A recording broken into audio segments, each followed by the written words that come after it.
ટોપ સ્ટોક્સની વિગત સાથે જોડાયા છે સહયોગી નીરજ અને Aarti. Good morning again. Neeraj, કયા શેર્સ આજે ફોકસમાં રહેશે? જે આપણે કેબિનેટના જે શેર્સ ફોકસમાં રહેવાના છે એની તો વાત કરી, પરંતુ હવે આજે સમાચારોને પગલે જે શેર્સ છે તેની વાત કરી લઈએ. સૌથી પહેલાં પીએનબી હાઉસિંગ ફાઇનાન્સ. અહીંયા આજે એક બ્લોક ડીલ આપણને થતી જોવા મળી શકે છે ને લગભગ 830 કરોડની એક બ્લોક ડીલ અહીંયા જોવા મળી શકે છે. એશિયા ઓપોર્ચ્યુનિટી ફંડ અને જનરલ એટલાન્ટિક પોતાનો હિસ્સો પીએનબી હાઉસિંગની અંદર વેચી શકે છે અને આ 4.2% જેટલો હિસ્સો વેચવાનો તેમનો પ્લાન છે. અને બ્લોક ડીલ માટેની જે ફ્લોર પ્રાઇસ છે 773 પ્રતિ શેર રાખવામાં આવી છે, જે ગઈકાલના બંધ ભાવથી લગભગ 8%ના ડિસ્કાઉન્ટ પર છે. અને બ્લોક ડીલ બાદ અહીંયા જે લોકઇન પીરિયડ રહેશે 60 દિવસનો રહેવાનો છે. એટલે પીએનબી હાઉસિંગ ફાઇનાન્સ આજના દિવસે ખાસ ફોકસમાં રાખવાનું છે. આપણે છેલ્લા ઘણા દિવસથી ઘણી બધી બ્લોક ડીલો માર્કેટની અંદર થતા જોઈ રહ્યા છીએ. આ ઉપરાંત એક રેડગેઇનનું કાઉન્ટર છે કે જ્યાં આગળ પણ બ્લોક ડીલ થઈ શકે છે. અવતાર હોલ્ડિંગ્સ અહીંયા 1.8% જેટલો હિસ્સો વેચી શકે છે. અને બ્લોક ડીલ માટેની જે અહીંયા ફ્લોર પ્રાઇસ છે લગભગ 744.7 પ્રતિ શેર રાખવામાં આવી છે, જે ગયા વખતના એટલે ગઈકાલના બંધથી લગભગ 1%ના ડિસ્કાઉન્ટ પર છે. અને બ્લોક ડીલની સાઇઝ અહીંયાથી 160 કરોડની રહી શકે છે. એટલે આના પર પણ એક ફોકસ રાખજો. રેડ ગેઇનમાં પણ આજે આપણને એક બ્લોક ડીલ થતી જોવા મળશે.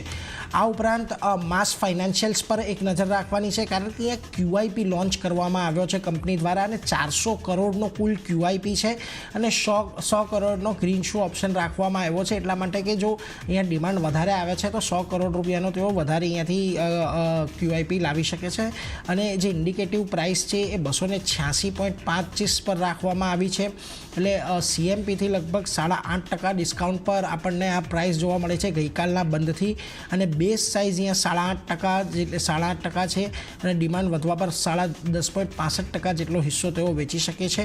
એટલે આના પર એક ખાસ ધ્યાન રાખજો. માસ ફાઇનાન્શિયલ્સ ક્યુઆઈપી આજે લોન્ચ કર્યો છે, એટલે ક્યુઆઈપીને કેવો રિસ્પોન્સ મળે છે એના પર પણ આજે એક ફોકસ અહીંયા રાખવાનો રહેશે. આ બાદ ટેલિકોમ ડેટા પર નજર કરી લો. આપણને એપ્રિલ મહિનાના ટેલિકોમ ડેટા જાહેર થતા જોવા મળ્યા હતા અને એ પ્રમાણે રિલાયન્સ જીઓએ ફરી એક વખત 26.87 લાખ જેટલા નવા ગ્રાહકો જોડ્યા છે.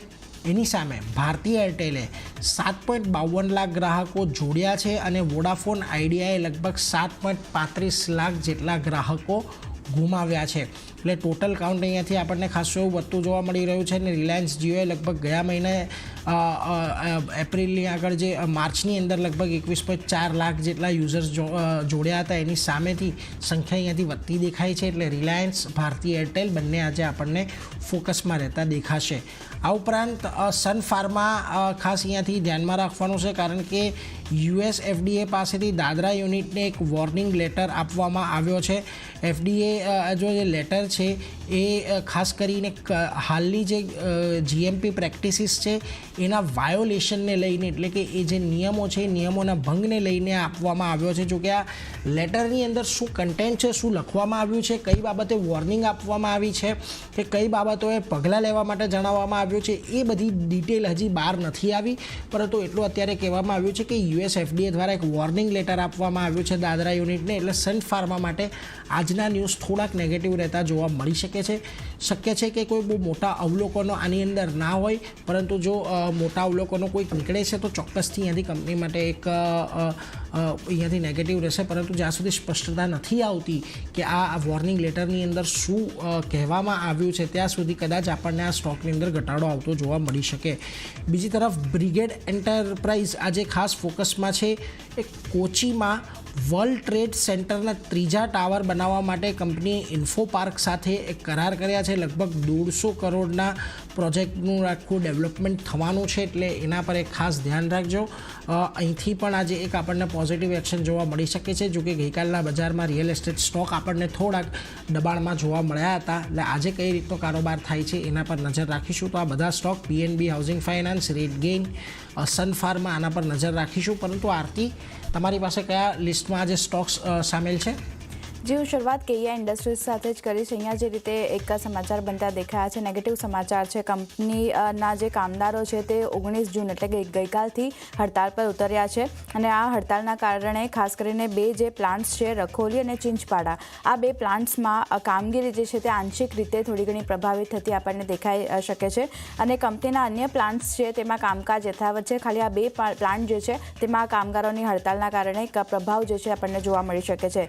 કંપની કંપનીનું કહેવું છે કે સમસ્યાનું સમાધાન કરવા માટે લેબર કોન્ટ્રાક્ટરો સાથે કંપની જે છે તે અહીંયાથી ચર્ચા કરશે, પણ જે થોડું ઘણું એક ડેન્ટ જે કહીએ આપણે બે પ્લાન્ટમાં લાગતો દેખાયો છે, તો ફોકસ રાખવાનું રહેશે કેયા ઇન્ડસ્ટ્રીઝના કાઉન્ટર પર. બીજો એક કાઉન્ટર બ્લુ ડાર્ટ ફોકસમાં રહેશે. અહીંયા કરાર કરવાના સમાચાર આવતા દેખાઈ રહ્યા છે. ડ્રોન ડિલિવરી માટે કંપનીએ સ્કાય એર સાથે કરાર કર્યા છે અને કંપની શરૂઆતમાં ઈ કોમર્સ પર ધ્યાન જે છે તે અહીંયાથી કેન્દ્રિત કરતી જોવા મળશે. તો આ કરાર કરવાના સમાચારના કારણે બ્લુ ડાર્ટનું કાઉન્ટર પણ આજે ફોકસમાં રાખવાનું રહેશે. ઇન્ડિયન ઓઇલ નેક્સ્ટ કાઉન્ટર, અહીંયા પણ પોઝિટિવ સમાચાર આવતા દેખાયા છે. કંપનીએ જોઈન્ટ વેન્ચર કર્યા છે, જીપીએસ રિન્યુએબલ સાથે જોઈન્ટ વેન્ચર ખાસ કરીને કર્યા છે અને સસ્ટેનેબલ એનર્જી સોલ્યુશન માટે આ જોઈન્ટ વેન્ચર કરવામાં આવ્યા છે, જેમાં બંને કંપનીઓ વચ્ચે 50-50 રેશિયો સાથે જોઈન્ટ વેન્ચર કરવામાં આવ્યું છે. તો ફોકસ આજે ઇન્ડિયન ઓઇલના કાઉન્ટર પર પણ રાખવાનું રહેશે. અહીંયા પણ સ્ટોક પોઝિટિવલી રિએક્શન બતાવી શકે છે. બીજો એક કાઉન્ટર છે વોનબરી લિમિટેડ. અહીંયા આપણે સમાચારની વાત કરીએ તો ક્લીન ચીટ કંપનીને મળતી દેખાડે છે. યુએસ FDA પાસેથી જે પાતાળગંગા યુનિટ છે એની માટે ક્લીન ચીટ મળી છે અને ક્લીન ચીટ સાથે કંપનીને ફોર્મ 483 પણ ઇસ્યુ કરવામાં આવ્યું છે. યુએસ FDA દ્વારા 10 અને 14 જૂન વચ્ચે આ યુનિટ જે છે તેની તપાસ કરવામાં આવી હતી, જેમાં ક્લીન ચીટ મળી છે અને ફોર્મ 483 પણ ઇસ્યુ કરવામાં આવ્યું છે. તો ખાસ ફોકસ જે વોનબરી લિમિટેડ છે તેના પર પણ રાખવાનું હશે. બીજો એક કાઉન્ટર ટેનફેક અને અનુપમ રસાયણ, આ બે કાઉન્ટર આજે ખાસ ફોકસમાં છે. કરાર કર્યા છે બંને કંપનીઓએ. જાપાનીઝ સ્પેશિયાલિટી કેમિકલ્સ સાથે ફ્રેમવર્ક માટે કરાર કર્યા છે અને લગભગ 675 કરોડની વેલ્યુ માટે આ ફ્રેમવર્ક કરાર કરવામાં આવ્યા છે. આગામી 5 વર્ષમાં જે રેફ્રિજરન્ટ ગેસ છે તેની સપ્લાય કરશે કંપની અને અનુપમ રસાયણ જે છે 25.5% હિસ્સો જે છે એ હિસ્સા સાથે કંપની ટેનફેકની પ્રોમોટર કંપની છે અનુપમ રસાયણ. તો આજે અનુપમ રસાયણ અને ટેનફેક આ બંને કંપનીઓ પર ખાસ ફોકસ રહેશે. કઈ રીતે સ્ટોક રિએક્ટ કરે છે તેના પર પણ નજર રાખવાની રહેશે. સફાયર ફૂડ્સ છેલ્લે વાત કરી લઈએ તો અહીંયા બોર્ડ તરફથી મંજૂરી મળવાના સમાચાર બનતા દેખાઈ રહ્યા છે. એક શેરનું 5 શેરમાં વિભાજન કરવા માટે બોર્ડ તરફથી મંજૂરી મળી છે. તો તેને કારણે સફાયર ફૂડનું કાઉન્ટર પણ આજે ખાસ નજરમાં રાખવાનું રહેશે. પોઝિટિવ રિએક્શન અહીંયા પણ આપણને જોવા મળી શકે છે. તો ચાંદની ખાસ કરીને આ બધા સ્ટોક જે નીરજ જણાવ્યા મેં જણાવ્યા બધા પર નજર રહેશે. જી, તો બધા કાઉન્ટર્સ આજે